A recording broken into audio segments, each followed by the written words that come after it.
Hey, Miss Lynn, Miss Olivia, Mr. Paris. Um, this is my senior project that I'm going to be presenting.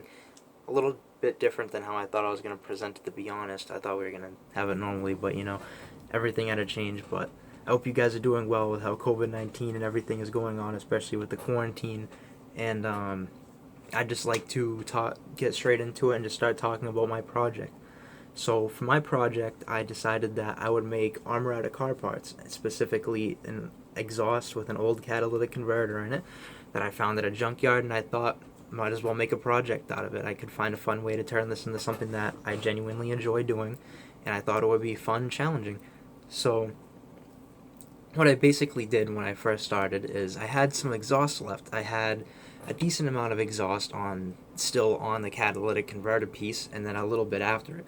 So what I did is I first I got all the tools and stuff that I needed, which is like cutoff tools, vice grips, a TIG welder, which I needed to heat everything up and kind of get the metal nice and ready because it was sitting there for a little bit. So I figured it might be a little bit harder to work with, but I could definitely get something going on with it if I just tried hard enough at it. And that's the one thing I kind of learned with the whole thing is perseverance through it.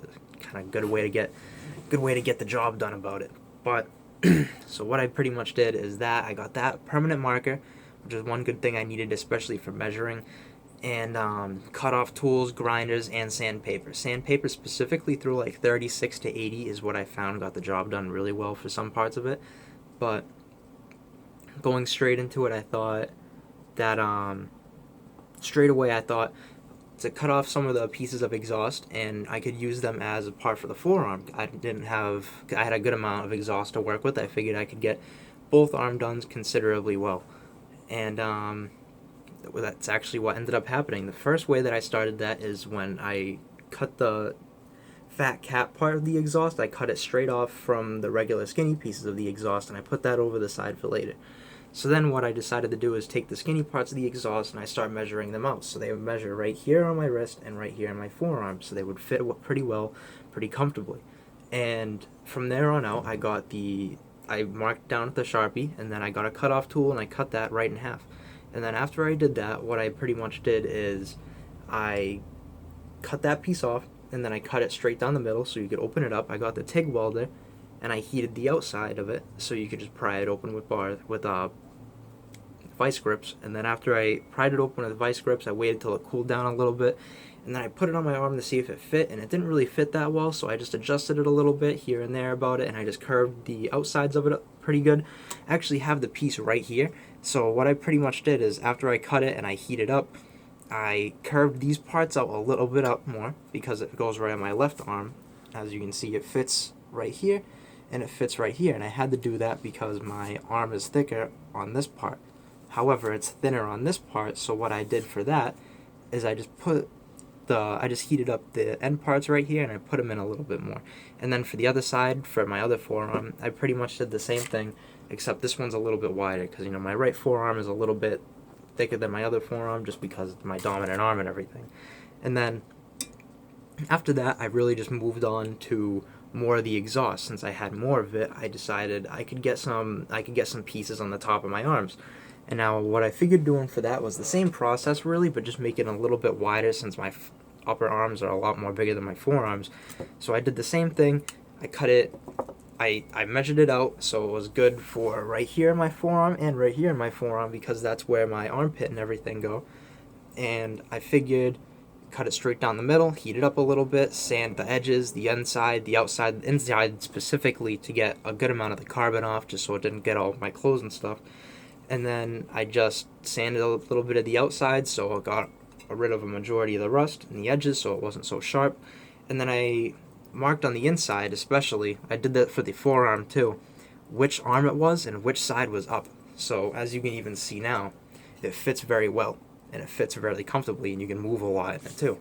And then I did the same thing for the right arm, which I also have right here, which also fit really well. But I had to make this one a little bit bigger than the left, again, just because it's my dominant arm.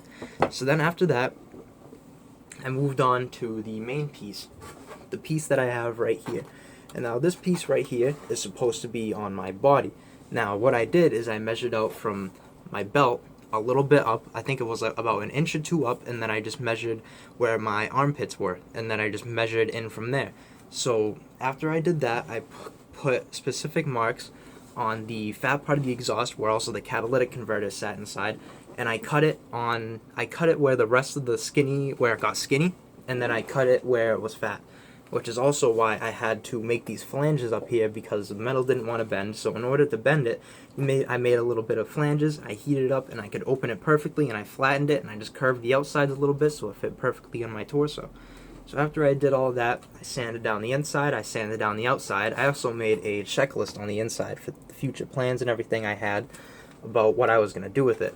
However, I could not finish the project because I had to go out to art and craft stores, and I had to get the rest of the things that I needed for it, which unfortunately I couldn't, because before I had the chance to go to the store, everything got shut down from COVID-19, which is very sad, but I do plan on finishing it later on. But yeah, even with that, with the chest piece, I made 2 holes in the side. I couldn't punch them out because I needed the rest of my materials for it, but you can still kind of see it right there, the indents there and there that I used for. I was gonna put belts through them so they would sit comfortably on my body, and then all I had left to do was paint it. So I painted it matte white from house paint, and then I just spray painted the red cross on it, and I left it a little bit rugged with how I did it. I didn't measure anything out for it because I wanted to make it look nice and realistic, because I did base the armor off of like 1100s Crusaders, which was one thing I always liked because I love history and stuff like that. So I figured I might as well base the armor off of something I know. So I based it off of Crusaders. And Crusaders back then, they weren't particularly rich or anything, so they didn't have those pieces on their armor. What they did was they self-put them on by themselves. So they ended up being really rugged and kind of mismatched and off place. So I thought I could kind of capture that when I spray painted that by not really measuring anything. And now, for the questions part, I was kind of hoping that would be in person, so I actually couldn't really think of any, so I had my mother write some out. So one of the main questions that came up is, how is this challenging? And it was really challenging because it was metal that I'm not really used to working with, because we don't really do anything that's really big and exhaust and stuff like that. It's not something I've usually worked with, so it was a little bit hard to move, and it was a lot different. And then how much does it weigh was a good one, and it doesn't really weigh that much, which also helps it move a lot more. And then on top of that, was it difficult to build? And yes, I think it really was, but it was worth it, and with perseverance, I definitely got through it. But I hope you liked my presentation, and I hope I can see you guys really soon.